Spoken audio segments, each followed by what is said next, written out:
अगर जावा में हमको कोई भी टास्क या काम पैरेलली एग्जीक्यूट करवाना है तो उसका पहला मेथड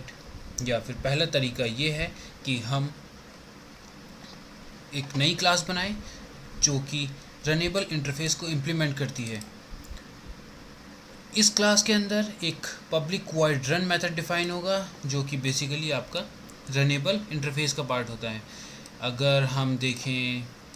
जावा के सोर्स कोड में java.lang.runnable, तो हम देख सकते हैं कि पब्लिक इंटरफेस रनेबल के अंदर सिंपल एक मेथड डिफाइंड है, पब्लिक एब्स्ट्रैक्ट वॉइड रन, जो मेथड हम ब्रिंग वाटर क्लास में ओवरराइड कर रहे हैं या फिर जिसकी इम्प्लीमेंटेशन हम ब्रिंग वाटर क्लास में प्रोवाइड करा रहे हैं। अगर हम इस क्लास के अंदर होते हुए टास्क को देखें तो हमने सिंपली एक फॉर लूप चलाया हुआ है जिसमें हमने प्रिंट करा i=0, ये 5 टाइम्स एग्जीक्यूट होता है, और उसके अंदर हमने ट्राई कैच के अंदर सिंपली एक स्टेटमेंट प्रिंट कराया है। हम अज्यूम करते हैं कि हम एक बाल्टी में पानी भर रहे हैं, सो जस्ट हमने एक मैसेज यहाँ पर डिस्प्ले कर दिया है कि हमने बाल्टी में एक बार पानी भर लिया, 2 बार, 3 बार, 4 बार, 5 बार। इसके बाद आप देख रहे हैं कि thread.sleep हमने यूज़ करा हुआ है। thread.sleep स्लीप फंक्शन किसी भी थ्रेड का जब हम कॉल करते हैं तो जिस भी थ्रेड में हमने इस फंक्शन को कॉल करा होता है उसका एग्जीक्यूशन हॉल्ट हो जाता है और वो थ्रेड डिफाइंड ड्यूरेशन के लिए स्लीप मोड में चली जाती है। जैसे कि आप देख रहे हैं यहाँ पर हमने ड्यूरेशन रखी है 1000 मिली सेकेंड्स, यानी कि फॉर 1 सेकेंड, यानी कि ये जो थ्रेड है हमारी ये 1 सेकेंड के लिए स्लीप मोड में चली जाएगी या फिर अब इसका एग्जीक्यूशन 1 सेकेंड के लिए हॉल्ट हो जाएगा। अब अगर हम स्लीप मेथड की डेफिनेशन देखें तो जैसा आप देख रहे हैं कि ये मेथड थ्रोज इंटरप्टेड एक्सेप्शन, ये मेथड आपका स्लीप मेथड इंटरप्टेड एक्सेप्शन को थ्रो करता है, और क्योंकि इंटरप्टेड एक्सेप्शन एक चेक्ड एक्सेप्शन है इसीलिए हमको उसको या तो कैच करना पड़ेगा या फिर ऐसा थ्रोज डिक्लेयर करना पड़ेगा। बट क्योंकि रन मेथड हमारा रनेबल का क्लास का या फिर रनेबल इंटरफेस का पार्ट है जो कि आपका कोई भी एक्सेप्शन थ्रो नहीं कर सकता है, इसीलिए हम यहाँ पर इसको डायरेक्टली कोई भी चेक्ड एक्सेप्शन यहाँ से थ्रो नहीं कर सकते। इसलिए हमको ये ट्राई कैच के अंदर इस एक्सेप्शन को कैच करके इसको यूज़ करना पड़ेगा या फिर कंज्यूम करना पड़ेगा। और अब हम देखते हैं कि मेन प्रोग्राम में एक बार हमने एक रनेबल क्लास का यानी कि एक सेपरेट टास्क रनेबल क्लास को इम्प्लीमेंट करके बना तो लिया, बट अगर हम इसको एग्जीक्यूट करना है तो हम उसको कैसे करेंगे। जैसा कि हमारा स्ट्रक्चर है, एक हमने क्लास बनाई है पब्लिक क्लास रनेबल डेमो, और इसके अंदर हमारा सिंपली मेन मेथड हमने डिफ़ाइन करा हुआ है। यहाँ पर अगर पहली लाइन में हम बनाते हैं runnable equal to new bring water जैसे कि डिफाइंड है, ये रनेबल को इम्प्लीमेंट करता है, इसीलिए हम इसको डायरेक्टली रनेबल टास्क में असाइन कर देते हैं। सेकेंड लाइन एक इम्पॉर्टेंट लाइन है जिसमें हम एक नई थ्रेड क्रिएट कर रहे हैं बाय यूजिंग न्यू थ्रेड, और इस थ्रेड के अंदर हमने रनेबल टास्क यानी कि रनेबल क्लास के ऑब्जेक्ट को पास कर दिया है जो हमने सबसे पहली लाइन में क्रिएट करा था। अब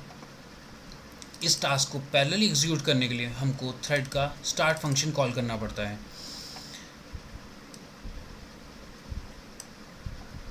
जैसे ही हम थ्रेड का स्टार्ट फंक्शन को कॉल करेंगे, हमारा जो रनेबल ऑब्जेक्ट था उसके अंदर जो भी हमने रन मेथड के अंदर डेफिनेशन दी थी उसका टास्क हमारी कॉलिंग थ्रेड के साथ या डिफाइंड टास्क के साथ पैरेलली एग्जीक्यूट होना शुरू हो जाएगा। और अगर हम अपनी मेन थ्रेड के अंदर देखते हैं कि हमने वहाँ पर क्या करा हुआ है तो उसके टास्क को देखें तो सिंपली हमने जो ब्रिंग वाटर क्लास थी उसका रेप्लिका बनाया है। इस क्लास में हम ब्रिंग वाटर में हम पानी भर रहे थे बकेट में, और जो मेन क्लास है हम उसके अंदर हम मिल्क भर रहे हैं बकेट में, एक कंटेनर में। और अगेन थ्रेड डॉट स्लीप हमने फिर 1000 सेकंड के लिए थ्रेड को स्लीप मोड में डाल दिया ताकि हम एग्जीक्यूशन को धीरे धीरे एग्जीक्यूट होते हुए देख सकें। और अगेन चेक्ड एक्सेप्शन, स्लीप हमारा चेक्ड एक्सेप्शन थ्रो करता है, इसीलिए हमने उसको इंटरप्टेड एक्सेप्शन को कैच करा है और उसको यहाँ पर कंज्यूम कर लिया है। नाउ प्रोग्राम को एक बार हम एग्जीक्यूशन देखते हैं, रन एज जावा एप्लीकेशन। तो जैसा कि आप देख रहे हैं कि हमारा आउटपुट में एक बार हमारा मिल्क पोर हो रहा है, दूसरी बार वाटर, फिर मिल्क, फिर वाटर, मिल्क, फिर वाटर। और इन केस अगर इससे हमें ये पता चल जाता है या कंफर्म होता है कि हमारा जो प्रोग्राम है उसका फ्लो पैरेलल में एग्जीक्यूट हो रहा है। इन केस अगर ये सीक्वेंशियली एग्जीक्यूट होता तो सबसे पहले हमारी एक लूप की वैल्यू आती, लाइक हमारा प्रोसेस वाटर इनटू बकेट, ये 5 टाइम्स प्रिंट होता, और उसके बाद हमारा pouring milk into container. Basically in case अगर आपकी आउटपुट मेरी आउटपुट से डिफरेंट आती है तो उसमें कोई डरने की बात नहीं है, बिकॉज़ जावा का जो शेड्यूलर होता है ये वैरी कर सकता है JVM की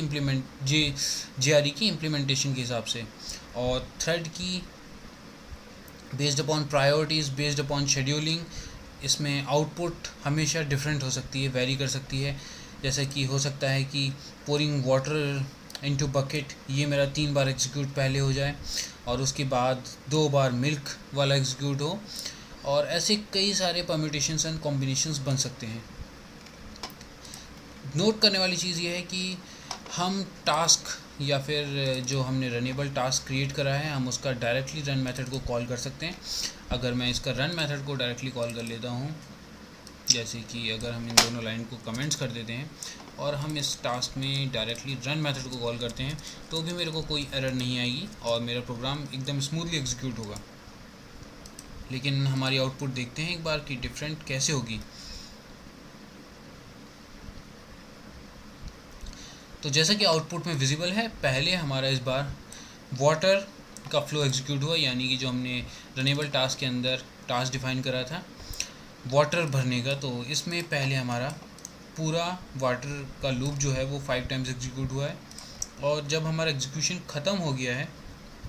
उसके बाद हमारा मिल्क का पोरिंग शुरू हुई है।